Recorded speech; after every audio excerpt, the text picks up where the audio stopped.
Hello everyone, and welcome to another very interesting game from round 4 of the 2018 Norway Championship. It's a game between Levon Aronian and Shakhriyar Mamedyarov.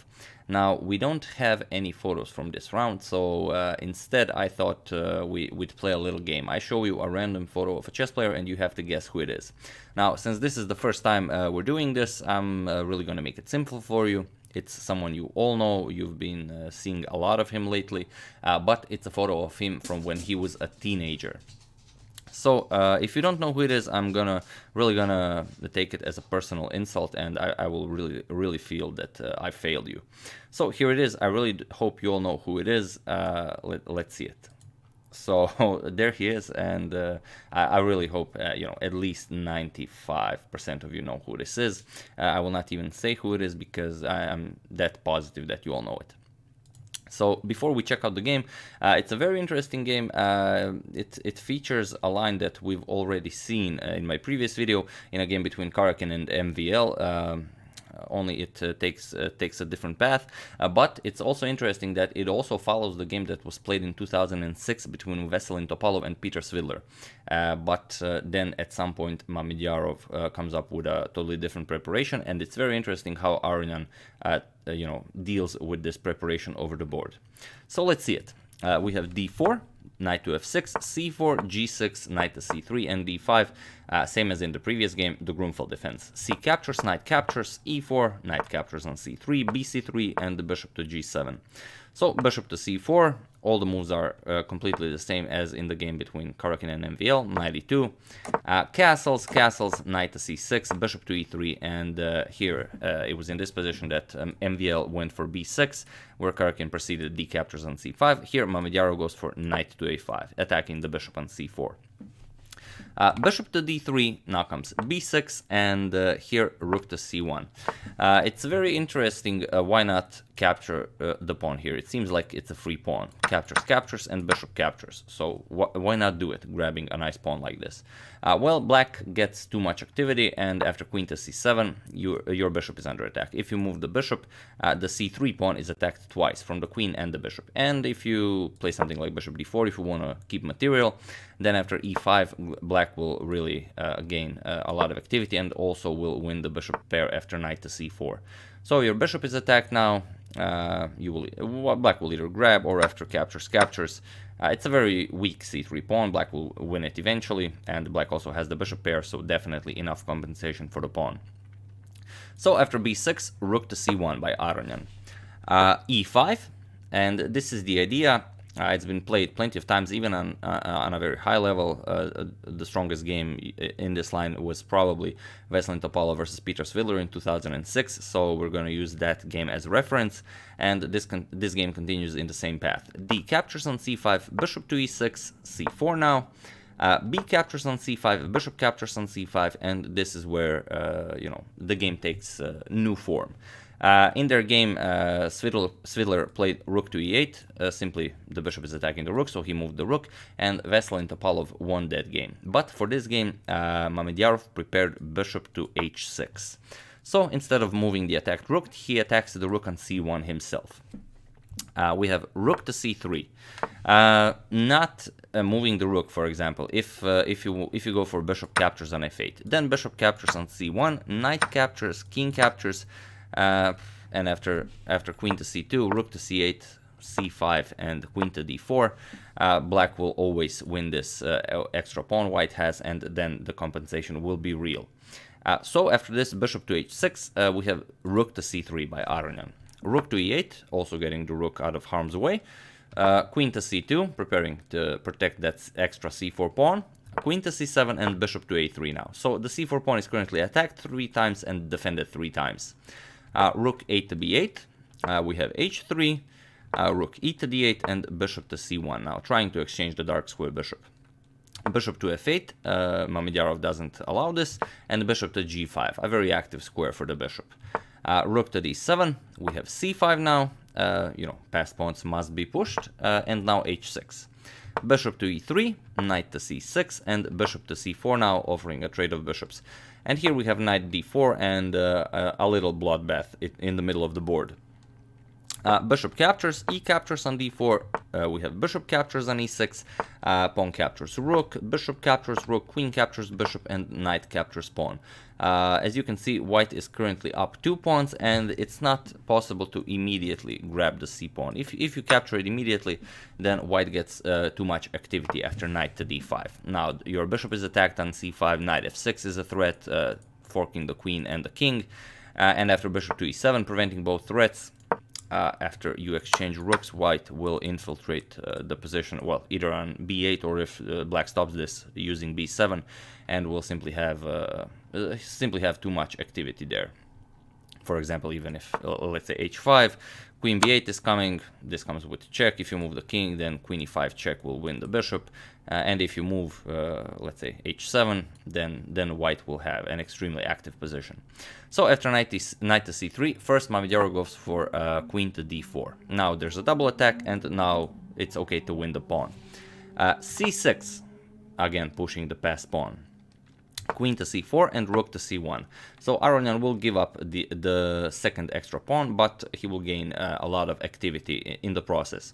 Queen captures, and now knight to d5. Queen captures, rook captures, exchanging queens, rook to b1 check, king h2. And now if you look at this position, white is still up a pawn, black has no compensation for the pawn, and this is the idea behind the title of the video. Look at this beautiful light square and this knight occupying it. It's very nice because look at all the squares this knight is controlling. So, you know, it's a beautiful piece. And especially since it's on a light square and black has a dark square bishop, black has no means of ever getting rid of this knight from d5. The rook cannot move it, bishop cannot move it, and of course the king cannot move it. So if white wants, white can keep it there for the rest of the game. So, okay, king to g7, we have f4, grabbing more space, we have rook to e1, and now e5. g5, g3, we have rook to d1, knight to e3, attacking the rook, rook d3, and knight to g4 now. Bishop to e7, and now f5, with the threat of f6 winning the bishop. Bishop to d8, we have f6 now, this comes with check, king h7, and now you are Levon Aronian in this position. Pause the video here and try to find the best move for white that will eventually win you the game. As usual, I will give it a couple of seconds for you to decide. So, okay, for those of you who were able to do it, congratulations, you are an excellent pawn pusher. And for those of you who just want to enjoy the show, here Aronian played e6. And e6, you know, it's a very nice move. You cannot prevent it with something like rook to e3. The knight is guarding that square. Of course, you cannot allow e7. Then there's really no going back. And after f captures what was played in the game, you do not want to be hasty with f7. Then king will simply block. And even if you capture on h6, okay, it's a nice idea. Bishop e7, and black is defending. So simply after f captures on e6, rook f2, you put a rook behind the passed pawn. And now there really is no good way of preventing this pawn. Bishop to c7, Mamedyarov is looking for some counterplay as he attacks the g3 pawn, but Aronian doesn't care. f7. Bishop captures, this comes with check, king g2, and now there is no time to grab the rook. Of course, bishop has to go back, and it has to sacrifice itself for the newly arrived queen. So queen to f8, bishop captures, rook captures, and now rook comes to a3, attacks the pawn, and rook to f2. So white is up a knight, but black has 2 pawns as compensation for the knight. It's of course a better position for white, but in practical terms it's never an easy task, especially against a 2800 player.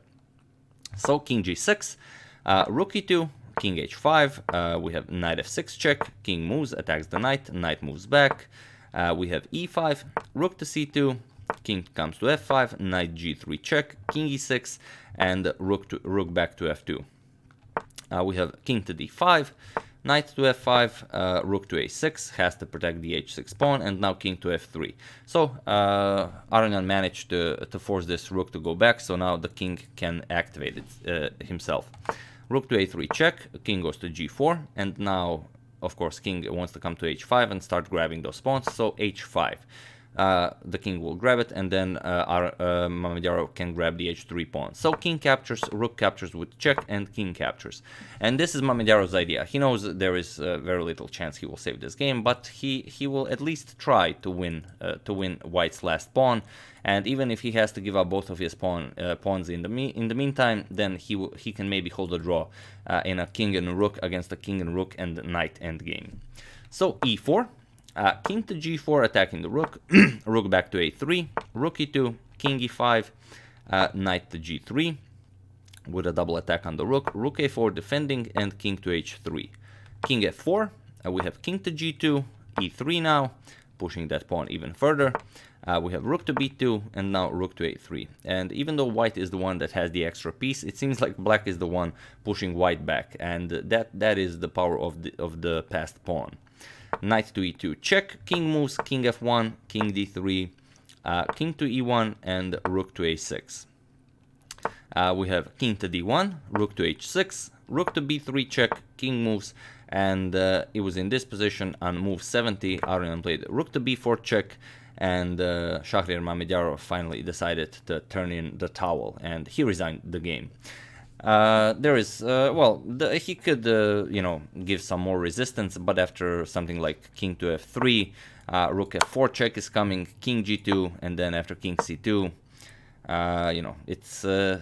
he doesn't really have a lot to do. This rook is cutting off the king completely. The king is, allowed to only use the g and the h file, and the rook can do very little. After rook a6, a4 is coming now. The rook is cutting off the king. And also guarding the a4 pawn, and the white king will either win the e3 pawn, or if black prevents this, will go for the a7 pawn immediately, but black is completely out of the game now. So yeah, after rook to b4, Mamedyarov resigned the game, and a very nice victory for Levon Aronian, who goes back to 50% after losing that game to Magnus Carlsen. So it's a very nice game, and like I said, I will not be showing you the standings. We will only show the standings after a couple of games from round 5, as Ding Liren has left the tournament, and it would make a little sense to show the standings now, as it would be a huge handicap for Caruana. So yeah, that's the game. I do hope you enjoyed it, and we'll see what round 5 brings us. We have a very important matchup. Magnus Carlsen is playing against Vishwanathan Anand, his old rival. So that can always only go well. So once again, here he is. I really do hope you all know who it is, and yeah. As usual, you can check all my previous videos here. Thank you all for watching, and I will see you soon, probably with another game from the Norway Championship, only from round 5. So yeah, thank you all, and I'll see you soon.